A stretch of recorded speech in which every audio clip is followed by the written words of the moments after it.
first opened 15 years ago. So I think we could take a walk south through most of the park.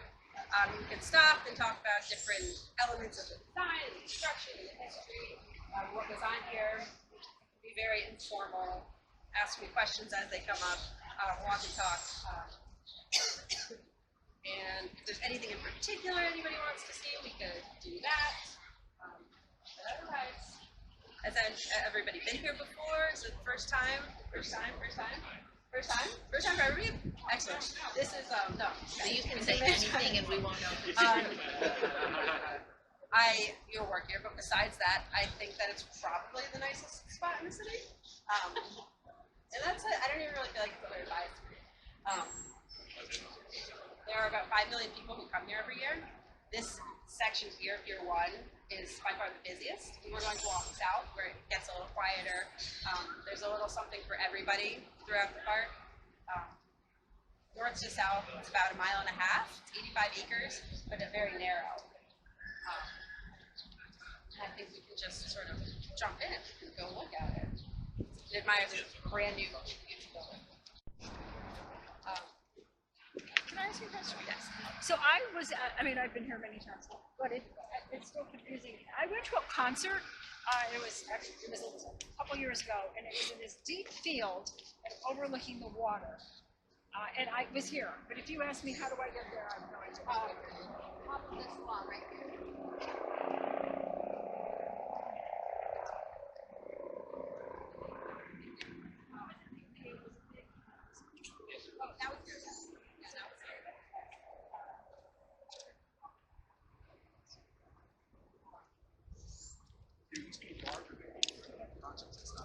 No, the barge is gone, but barge music still exists. Oh, okay. And they have moved into a building that will pass down by Pier. Okay. They're in this building on the floor? Yeah. The barge is gone.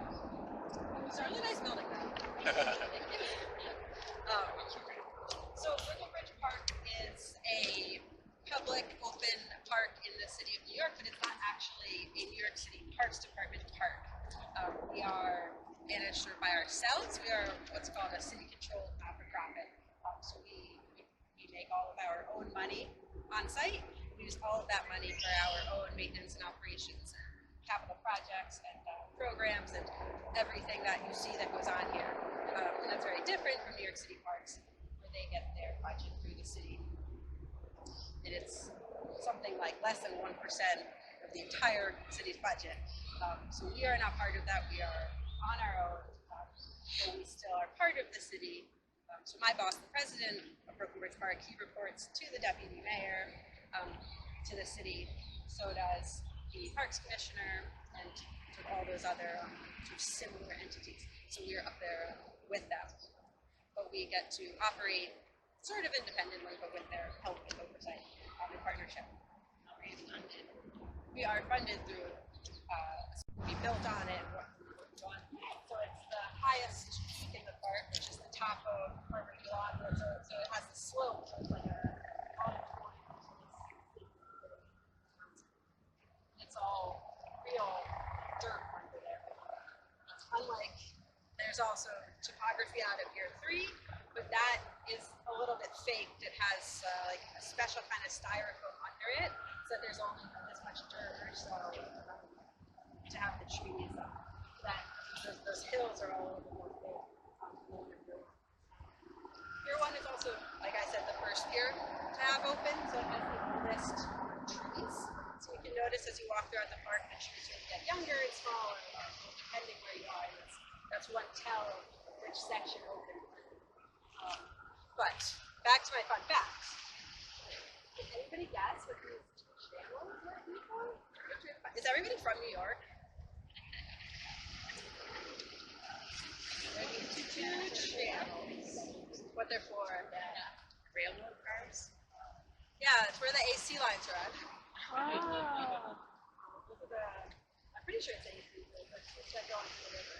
You can't put the pilots actually on the channels. That's what like now you know, you can see that they're like just these outside.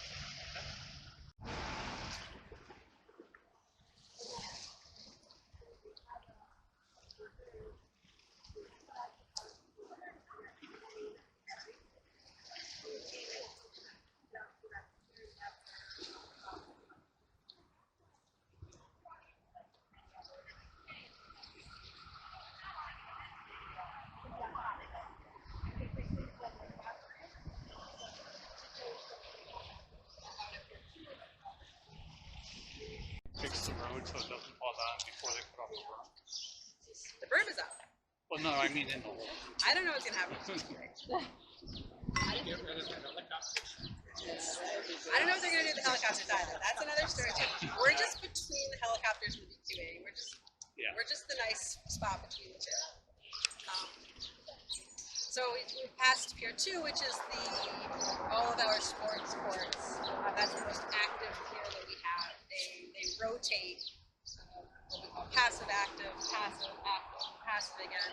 So here is Pier 3, which is the most central pier, sort of quietest.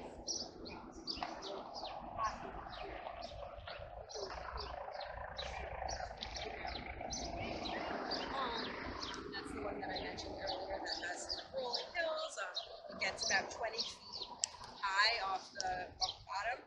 That's all done with that special styrofoam material. That's not as terrible for the world as styrofoam is. It's really bad word to use. But it's not all dirt. And this pier opened in 2018. So those trees are however many years since 2018. All cut out so that you could actually experience walking out onto the pier and really feel like you're walking out onto the water as part of the sort of like larger design of re-accessing the water. And so I just like, it's just so funny to me to think how many people come to this park and think like, oh, what lovely like rocks along the coast, like what a nice like natural edge. And it is a natural edge, but it was also all designed, placed there and put there and just put right into place to look like what you would find on any other coast. And that is because it's really nice looking, but also it helps break the waves when the storm comes in. Instead of having a flat seawall, the waves can come and splash over and start like sloshing back and forth with the seawalls here. The seawalls, in Manhattan, the waves are just sort of create their own wave party in there. Landscape architect, but sort of before him in New York City was Homestead Development Design. Every park you could probably think of, Prospect Park, Central Park, and Niagara Falls, and all of the great parks. And one of their design philosophies of their parks was that when you get into the center of the park, you are like wrapped in the park itself, and you can't see any of the city around you, and it is like a little oasis. Michael van Valkenburg's design philosophy is sort of the opposite, where you can walk through nature in the city and really, I was walking through Pier 1 last summer, and there were these teenage girls, and they were like, oh my god, it's so wild here. And I was like, they're so right. But it really feels like you're in nature when you're walking through paths, and then he has what are like these aha moments where you're walking down these paths, and then you take a turn and you come upon it's just like incredible views that put New York City skyline just like totally the feature of the whole experience. 100 years after Central Park, Prospect Parks.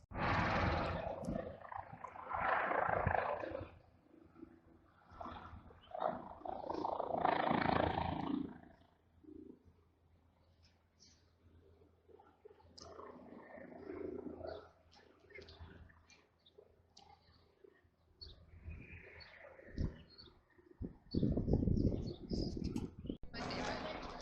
Not everybody's. But all these rocks were all placed here. This was all part of the design. We wanted to come up. It is unfortunately a never-ending. The frequently, if not more often, it is still always well cut. It's just unfortunately reality.